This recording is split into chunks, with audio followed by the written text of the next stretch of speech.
Hey there, I'm Rob. And I'm Katie. And together we're Higher Level Gaming, and today we're bringing you another episode of Newswatch, where we talk about gaming and pop culture news. So today we're going to be starting our episode of Newswatch with a big piece on toxicity in the gaming industry, because this is an issue that we think is really important and one that we don't think is reported on by a lot of the big gaming channels out there.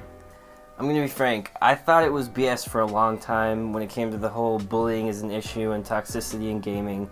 I thought, people are bullied in real life, so if they're bullied online, that's just kind of how things are. You can't really do anything about it, and I kind of just chalked it up to that. I didn't really respect that women and people who sound different are targeted in games and how degrading to the experience of playing a video game that can be. Earlier this year, Blizzard, Twitch, Epic, and over 30 gaming companies teamed up to form the Fair Play Alliance. They're hoping to learn what the best practices are to stop toxic behavior online and hopefully prevent it. So that has been successful to some extent, and games like Overwatch have reported improvements in their toxicity problems, but it's still no secret that gaming isn't always a safe space. So when it comes to multiplayer, just a few days ago, the Twitch streamer Ammunition was just playing a game in her free time, and because she decided to go over voice comms, she was targeted and harassed for being a woman, and she never responded back, but the insults were everything from gamer girl to tranny bitch. Ammunition said this: "While I understand everyone of all genders and background can often be the subject of toxicity online, I really feel people often underestimate just how bad it can be for women and people of color, who are recognized as other over voice comms." I think it was this quote that got to me most, because imagine trying to go into your favorite game but you're scared to join the chat because you know what will likely happen just because of the way you sound, just because of who you are. That would be really depressing and make you not want to play games, and it's a problem that all of us gamers have a responsibility to help to fix. I think this is an issue that a lot of women face, a lot of people who obviously don't sound like they're white, who sound like they're another ethnicity. That's just another reason for them to get picked out and bullied because of. Even if you sound like you're not straight, even if you sound like you might be gay, that's another reason. Or maybe you just have a soft voice. That's another reason that people might pick you out of a crowd and start harassing you online. Yeah. Even GameStop has been getting harassed for updating their logo for Pride Month, and that's something that gamers are doing. Like, people who play video games are harassing them just because they showed support for homosexuals and people who are not straight. This is really a problem, I think, not just in gaming, but in a lot of hobbies that are traditionally male-dominated that people at large and pop culture are embracing now, namely sci-fi. Polygon details in another article this week how the toxic Star Wars fan base has driven The Last Jedi actress Kelly Marie Tran off of Instagram with their endless hate comments. Now, I didn't really like the last Star Wars movie. I thought it was the worst in the series by far. But going out of your way to harass someone on Instagram because they weren't very thin or because they're an Asian woman isn't because you're trying to protect Star Wars and you hold it sacred. It's because you're a xenophobic asshole and you have hate in your heart. The sad truth is that women and people of color are often exposed to this hatred and they ingrain it in their self-image, and it's something that should be addressed in all forms of media. That includes gaming. So what can you guys do? What can you do to make a game or a community that you're involved in less toxic? Have you ever done anything to try to stop someone from harassing another person online? Or maybe you're someone who has harassed someone online, but you feel like that was a mistake and you want to change your ways. Whatever your situation is, go ahead and leave us a comment below about this topic. We'd really love to hear from you guys. So moving on to some other news, Jared Leto has recently secured his own standalone movie as the Joker. After his pleasant reception in Suicide Squad, I'm just kidding, it was really good. But yeah, they're giving him his own standalone movie now. The studio has decided we will be getting more of his New Age Joker in an upcoming feature film of his own. So Margaret Robbie has 4 upcoming new roles: Suicide Squad 2, Gotham City Sirens, a rom-com with the Joker, and then her own standalone film. Like, wow. Wow. It's a lot. Yeah. It's a lot.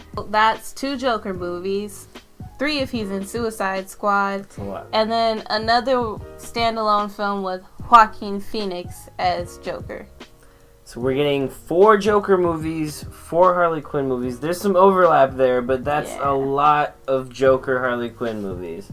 But until then, to tide you guys over, we've actually collected some amazing gamer Joker memes to show you guys today and to review with you guys.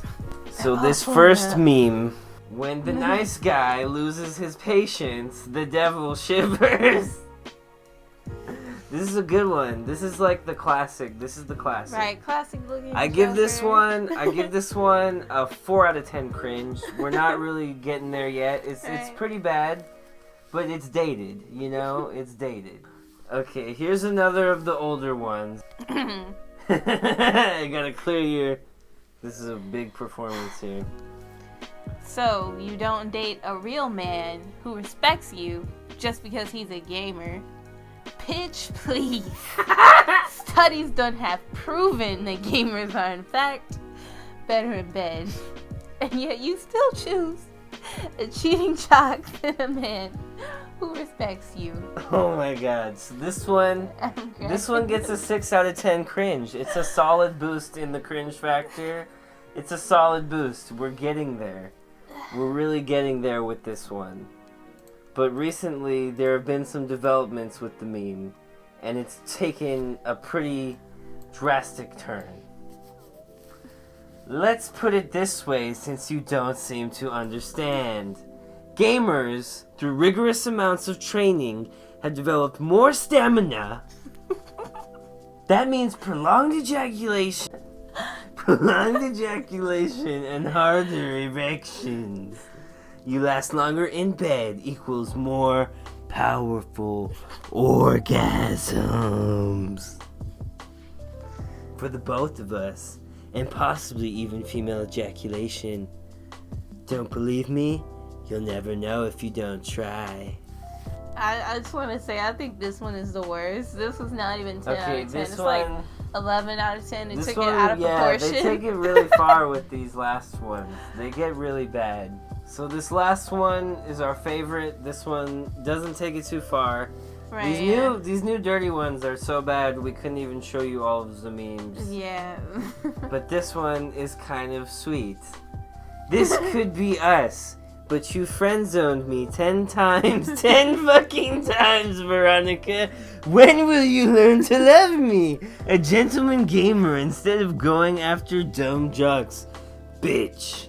Gamers rise up. 420.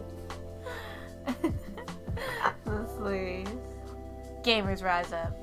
Gamers rise up. Rise up. Rise up, gamers. This meme gets a 10 out of 10 cringe. It's the perfect level of cringe. I give this our seal of approval. So now we've got a couple of smaller stories for you guys that came out gaming news today. Diablo fans, you might be happy to hear that there is currently another Diablo game in the early development stages. So the developers of the next Diablo project released an ad saying the minions of hell are growing stronger. We're working on a new unannounced Diablo project. Are you a skilled dungeon artist? Come work with us. So clearly this is some early developmental steps that they're taking, but it's definitely a sign that there will be a game in the future. So lastly, Red Dead Redemption is facing a little bit of backlash because on day one they released DLC featuring main story content. Right, so we don't know if this is content that they've developed to come after the main story that takes place with all the main story characters, or if this is something that they took out of the main story, but either way, it's kind of a dick move. Yeah, it looks bad on day one, like straight out the gate. Day one DLCs are not good business practices. It's not very consumer friendly. So if you guys made it this far, thank you for watching. I hope you enjoyed. Go ahead and subscribe and click the bell button for notifications. We're going to be uploading Newswatch episodes 2 to 3 times a week, so pretty frequently. We also do Let's Plays, all good stuff. Go ahead and check it out, and like this video if you did like it. So we actually have one more thing for you guys. The big news this month, of course, will be E3, and we've gone ahead and broken down the entire schedule for you. So the conference is starting Saturday with EA, who will be showcasing Anthem and Battlefield 5. Sunday, we will see the Xbox show with Crackdown 3, Halo 6 to start us off, followed by Bethesda and Fallout 76 and Rage 2 with them. Monday, we get a really exciting early start with Square Enix. Obviously, the headliner for us is Kingdom Hearts 3, but also they have Shadow of the Tomb Raider, a Final Fantasy VII remake, an Avengers game, and possibly even Life is Strange news, so a huge showcase there. Ubisoft will then be giving us a look at Beyond Good and Evil 2, Skull and Bones, their Sea of Thieves type, and news on The Division 2. PC Gaming also has a show happening that day, and Sony comes in the evening Monday with their big 3, Spider-Man, Death Stranding, and Last of Us 2.